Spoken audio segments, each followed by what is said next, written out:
имамдар туралы, молдалар туралы бір сөздер айтып кетті де, зекетті бермеңдер, зекет жарайды, мұқтаждарға беріледі. Садақа бермеңдер. Имамдар деген кім ол? Адам емес деп. Бауырларым, абайлап сөйлеңіздер. Әр нәрсе Алланың қалауымен болады. Соны сөйлеп отырған мұсылман бауырымыздар намаз оқимыз деп қояды. Егер намаз оқысаңыз, сол мешітте тұрған мінбер, ол тек қана Мекке Мәдинадағы мінбер емес.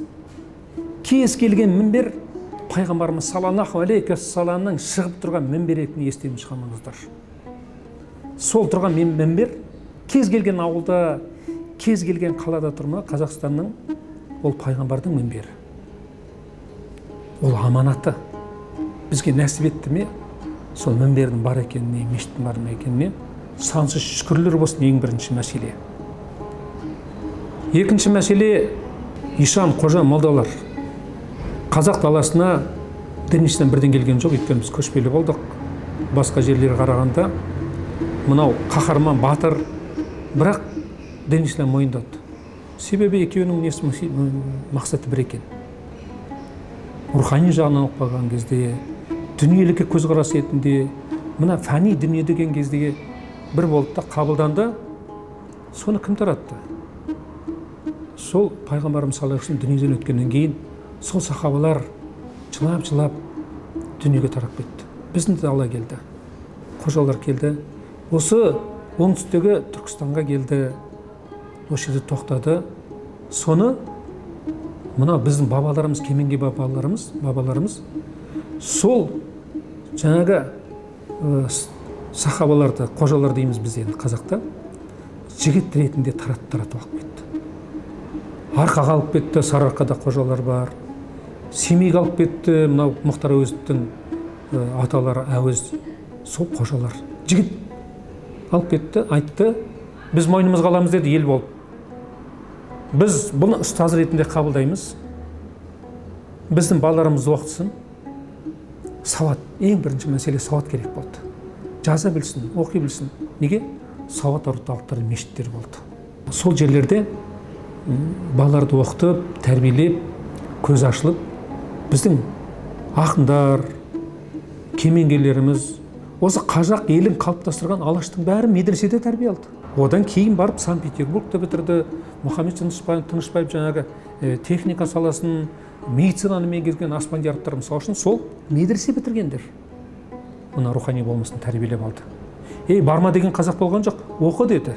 Қазір сол заманда қалыптасқан, мысалы үшін басқа елдерде жаңағы уақыт қоры бар, министрлік бар. Түскен ақшаны бәрін жинап, жаңағы өздерінің қызметкерлерін қамтамасыз етті. Бірақ қазақ елінің ерекшелігі бар қандай? Жаңағы молда, имам, ишан, қожаларды мойнына алады. Сол жамағат. Өйткені олардың социальный пакет дейді, ол жоқ. Бірақ оның бала шағасы бар. Ойбай, анау машинаны қойыпты. Машинаны ешкім сырттан әкеп берген жоқ, ол бір скважинаның бір несін ұстап отырған жоқ, бір базардың иесі болып отырған жоқ.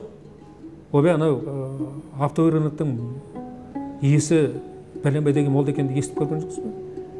Ана торговый центрдің бастығы иесі анау жоқ қой. Енді нені қызғанасыздар? Жамағаттың жинап берген бір көлігін қызғанасыз ба? Жоқ, ол көшеде қаңғырып жүру керек пе? Осындай ана кімнің диірменнен су құйып тұрсын? Сырттағы жаңағы осы молдалар аз болса екен, дінге шақыратын аз болса екен, имамдар не айтады? Сіз ана уағыздың списігін қарап көрші, ата-ананы құрметте, отаныңды сүй, кішіпейір бол, жетімдерге болыс. Тек қана соны айтады ғой. Біреудің басын жар деп айта ма? Арақшы деп айта ма? Енді сол сөйтіп тұрған адамды барма, жолама деп кімнің сөзін сөйлеп тұрсың? Енді қараңыз, садақаны мешіткерім, біз мешітте жүреміз.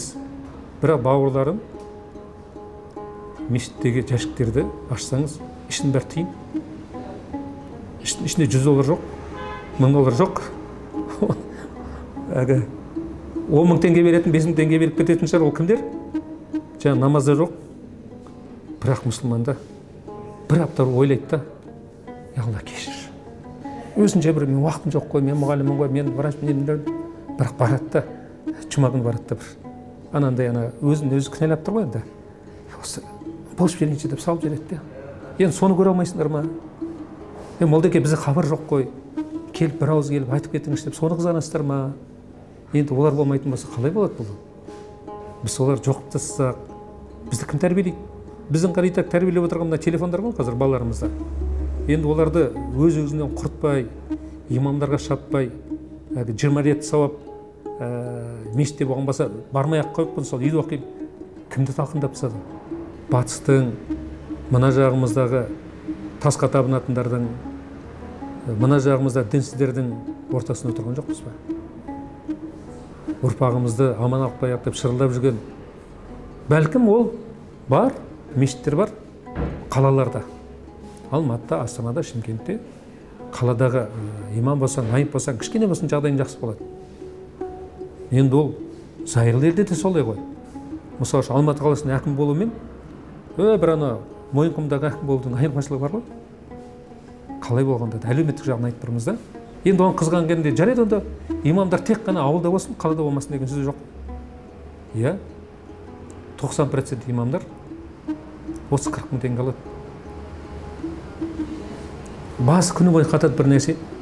Мынаның әйтеуір жазды күні рахат, өйткені көмірге ақша сұрамайды, жылуға ақша көп шықпайды. Бұл имамдарға жазды күні кішкене бір рахат, бір жақсы болып қалды да. Бірақ қайтадан басталады. Бауырларым 3 тонна көмірге тегеді, бауырларымна жылудың ақшасын төлеу керек, не істейміз? Ой, бұлар деген ақша сұрап кетті дейді. Ол не істеп тұр? Өзі жұмсап тұр ма? Ол бисмилля деп дін ислам қызмет етемін дегеннен кейін сол мешіттерін тастап кетіп қалмай тұрғанына рахмет айтыңдар. Бірақ мен көрдім, имам кетіп қалған тоқтамайды, жағдайын жасамайды, халық құрметтемейді, ешқандай ей деп сөйлейді, естиді оны. Одан да бір базарда саудагер болайын, не қыламын дейді. Ал жақсы, сонда не істедің сонда?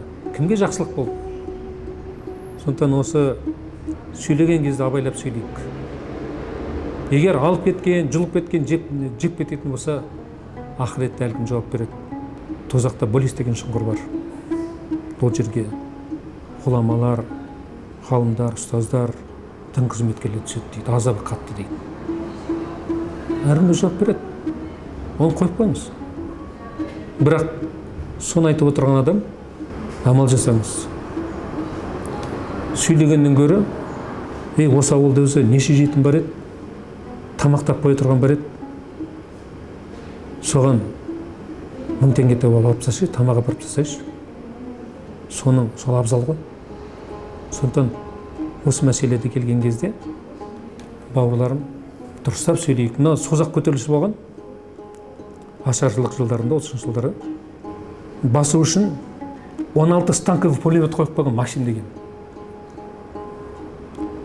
Қанша жүздеген жаңа винтовка. Халық көтерілді. Бірақ нәрсе болды, зерлеп өлгенше тіктіріп өлейік деді. Әйелі, бала шағасы. Соның алдында кім тұрды дейтін болсаңыздар, ишан, молдалар, қожалар тұрды. Олар тығылып қалған жоқ. Тығылып қалған жоқ. Бірінші болып оқ құшқан солар болды. Аллаху акбар деді. Мен осы ай Аллах тағала, мына елім аштан қырылып бара жатыр. Мынау шыдап отыратын түрім жоқ деді. Тұтқын болған жоқ дейді. ГПУ-дің отчетін мен қарадым, о ГПУ дейді ғой. Сол жерде 3000 адам бәрін қырып тастаған. Отчетін жазып та тұтқынға ешкім алынбады. Қолға түскен 3 шитен мылтық дейді, ана аузынан порох салады ғой, бытыра салады. 3 шитен мылтық дейді. Айыр, сойыл дейді. Қолға түскен сол. Ишан молдалар тығылып қалған жоқ. Осы өңірдегі Теміртас ағамыздың айтқаны бар ғой. Қызылдар келді дейді. Коммунистер мен ишан молдалар қожаларды бірге жинады дейді. Ишан молда қожаларды бөлек тұрғызды дейді. Сөйтті де үшеуі кіріп қолында револьвер дейді. Бог есть деді дейді. Аллаху акбар дейді, маңдайынан ат тастады дейді. Екіншісін бисмилля деді, кете берді дейді. Осыны айтқан кішкентай бала діннен тәлеби болып жүрген, қасына кісінен қолын ұстап тұрды дейді. Сол кезде мына соңғы предпоследний болып тұрған кісі айтып тұрды дейді. Ей бала, амалын жаса, біз кетіп бара жатырмыз. Біз кеттік, біз қайтып барамыз. деп қанша адам тұрғандардың бәрі біреуі қайтқан жоқ дейді. Біреуі қайтқан жоқ. Жаны сауға деп айтқан жоқ дейді. Тізерлеп отырған жоқ дейді. Аллаху акбар деп бисмилля деп кете берді дейді. Кезек менің қасымдағы кісіге келді дейді. Қолымнан ұстап тұр дейді. Бала амалын жасады дейді. Бұның да басына пистолет қойды, атып тастады дейді. Кезек маған келді дейді.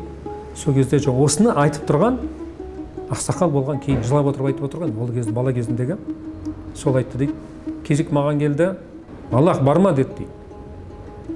Жоқ деп дауыстап айттым да, деп айта алмайдым, ішімнен айттым дейді. Бара бер деп айтты дейді.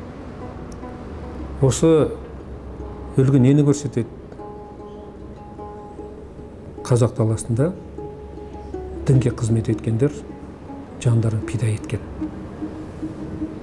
Осы жер үшін, осы ел үшін келіп, қожалар отандарын тастап, бала шағасын тастап осы елге келіп, альхамдулилля. Сондықтан бауырларым айтатын сөздерімді абайлап, көпке топырақ шашпай, елін осы рухани болмысқа, жақсы болуға шақырып отырған бауырларымызға беттеріне түкірмеңдер. Қолдаңдар, иншалла.